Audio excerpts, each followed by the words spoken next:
उद्धव ठाकरे आणि राज ठाकरे साहेबांची तिरंगा रॅली आहे. जंतर मंतरवर घडलेल्या घटनाच्या निषेधार्थ तो रॅली आहे असं मानलं जातं. मला वाटतं लोकशाहीमध्ये त्यांना जो अधिकार आहे त्याचा ते वापर करतायत, म्हणून त्याला विरोध करणं किंवा त्याला परमिशन न देणं अशा काही गोष्टी आम्ही काही करणार नाही किंवा आम्ही त्याला विरोधही करणार नाही. म्हणून त्यांचा फक्त मोर्चा शांततेने व्हावा, चांगला व्हावा, त्यांच्या भावना निश्चितच केंद्रापर्यंत पोहोचाव्या यासाठी त्याने तो केलेला प्रयत्न आहे. म्हणून या मोर्चावर टीका टिप्पणी करणं हे उचित नाही असं आमचं वैयक्तिक मत आहे. पण एक सातत्याने सांगण्यात येतंय की सगळ्या विद्यार्थ्यांच्या आंदोलनाचं राजकारण करण्याचा प्रयत्न होतोय आणि त्याच दृष्टीने ही सगळी पावलं पडत आहेत, असाही टीकेचा सूर आहे. नाही, काही लोक हे निश्चित करतायत विद्यार्थ्याचं जे आंदोलन सुरू झालंय हे पेपर फुटीचं, तो बेस घेऊन अख्खे विद्यार्थी रस्त्यावर आले त्याबद्दल दुमत नाहीये. परंतु काही राजकीय पक्षाचे लोक स्वतःहून जाऊन तिथं पाठिंबा देणे आणि हे आंदोलन चिघळेल कसं असा प्रयत्न करणे, मला वाटतं हे चुकीचं आहे. विद्यार्थी सक्षम आहेत ना, आणि विद्यार्थ्याकडे ती ताकद पण आहे. परंतु अशा अनेक राजकीय पक्ष जेव्हा घुसतात ना, मग त्यांच्या स्वतःच्या अस्तित्वासाठी जर काही गोंधळ जर घडला, उडाला, तर मग तो पार्टीला बेनिफिट मिळेल या भावनेकडून ते पाहतात. म्हणून अशा आंदोलनामध्ये पार्टी व्यतिरिक्त आंदोलन हे पहिल्यापासून सुरू झालं होतं. त्या आंदोलनाचा खरा जो मर्म होता तो आता चुकत चाललेला, क्रम चुकत चाललेला आहे आणि इतर राजकीय पक्ष त्याला हायजॅक करण्याच्या प्रयत्नात आहेत. काल चंद्रकांत पाटील मंत्री आहेत त्यांच्याशी ते असं म्हणाले की अंबाजोरला म्हणून फाशीची शिक्षा होत नाही, नीटमध्ये फक्त राजकारणच सुरू आहे. चंद्रकांत दादा सारख्या मोठ्या नेत्याने असं वक्तव्य करणं मला थोडंसं धक्कादायक वाटतंय. आंब्याची उपमा देणं मला वाटतं योग्य नाहीये. विद्यार्थ्याच्या ज्या काही भावना आहेत त्या आपण समजून घेतल्या पाहिजे. आंबा चोरला म्हणून फाशी शिक्षा देतात, नाही देता येत ना. परंतु त्या आंब्याचा आणि त्या विद्यार्थ्याच्या आंदोलनाचा काय संबंध आहे मला वाटतं कळालं नाही. परंतु कदाचित त्यांची ती लाईन असावी म्हणून त्यांच्यावर आता आम्ही माहितीमध्ये असल्यामुळे काही कॉमेंट्स करू शकत नाही. आता RSSची मोहन भागवत हे म्हणतात की आजचा युवा प्रश्न विचारतोय, त्याच्या प्रश्नांची उत्तरं देण्यासाठी आपण सरकारने बांधील असलं पाहिजे. त्यांनी काय दोष आमचं भूमिका तीच असली पाहिजे ना. हे विद्यार्थी कुणाचे आहेत? आपले. हे विद्यार्थी कशासाठी लढतायत? स्वतःच्या हक्कासाठी. ह्या विद्यार्थ्यांवर लाठीचार्ज कोण करतायत? पोलीसवाले करतायत. पोलीसवाले कुणाचे आहेत? सरकारचे. मग हा रोष कुणावर येईल? सरकारवर येईल. म्हणून अशा वेळेला विद्यार्थ्याकडे सहानुभूतीने पाहणं, त्यांच्या मागण्याचा विचार करणं ही जबाबदारी सरकारची आहेच ना आमची.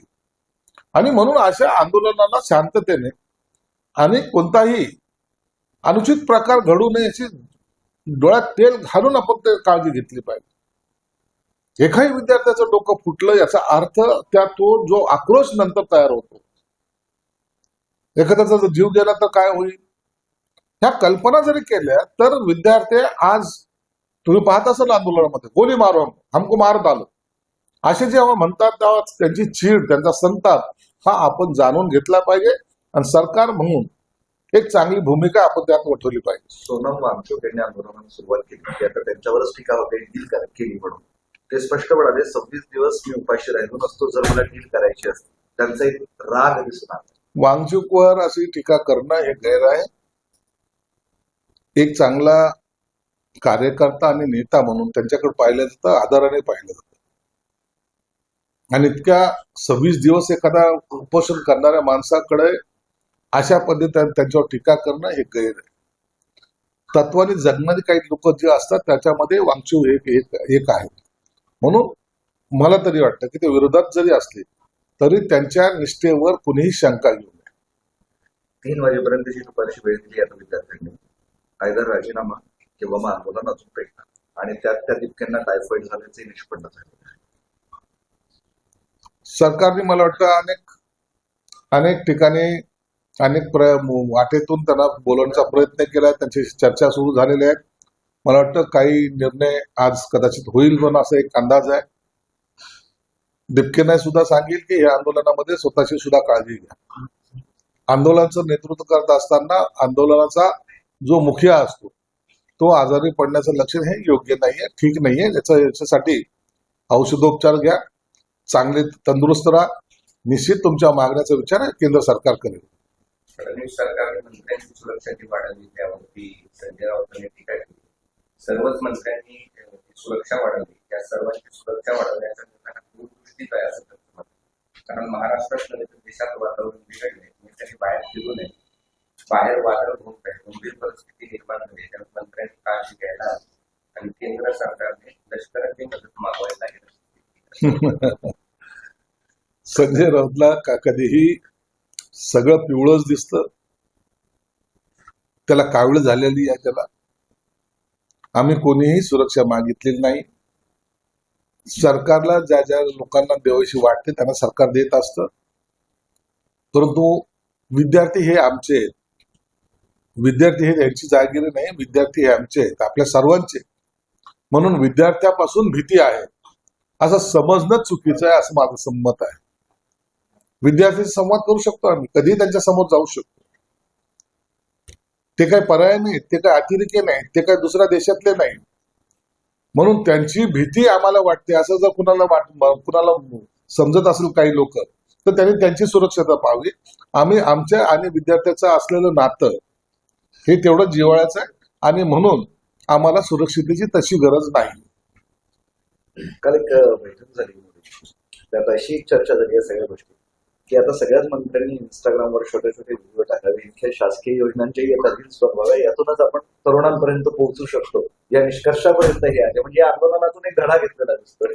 नाही, आता हे आंदोलनामधून धडा घेतला किंवा मोदींच्या त्यांच्या पक्षाबद्दलचा असलेले त्यांनी जे काही आदेश दिलेला आहे ते त्यांचे कार्यकर्ते फॉलो करतील ना. काय करावं हा त्यांच्या पक्षाचा अंतर्गत प्रश्न आहे. मोहन भागवतांनी पण काल एका विषयावर बोलताना असं की नवी पिढी प्रश्न विचारते, तिला केवळ आदेश देऊन चालणार नाही.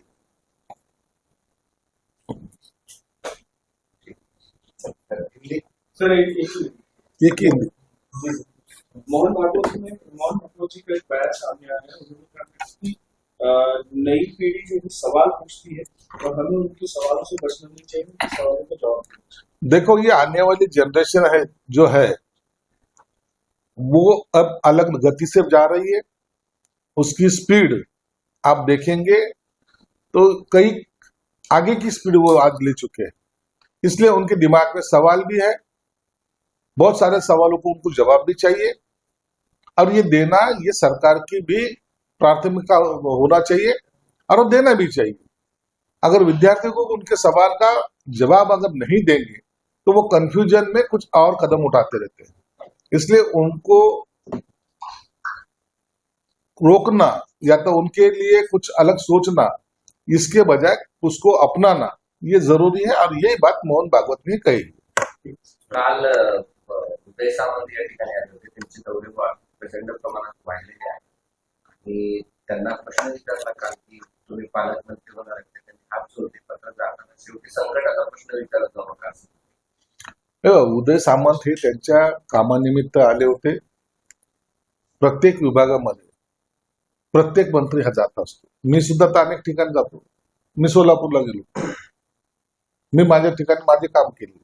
मी कधी पुण्याला जात असतो. मंत्री येणं आणि त्याच्या विभागाच्या बैठका घेणं हे साहजिक आहे आणि त्याच्यासाठी तुम्ही आमच्यातलं काही राजकारण आहे किंवा ते आले त्याला काही पालकमंत्री व्हायचं असातला कोणताही भाग नसतो.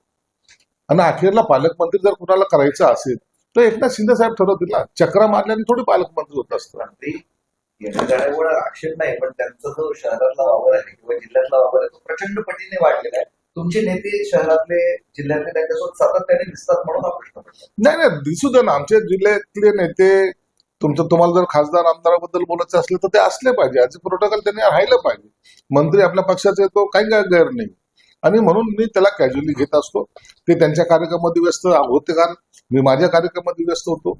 म्हणून आमच्यामध्ये काही मतभेद आहे असं समजण्याचं कोणतंही कारण सुद्धा नाही. संकटाचा काय प्रश्न आला?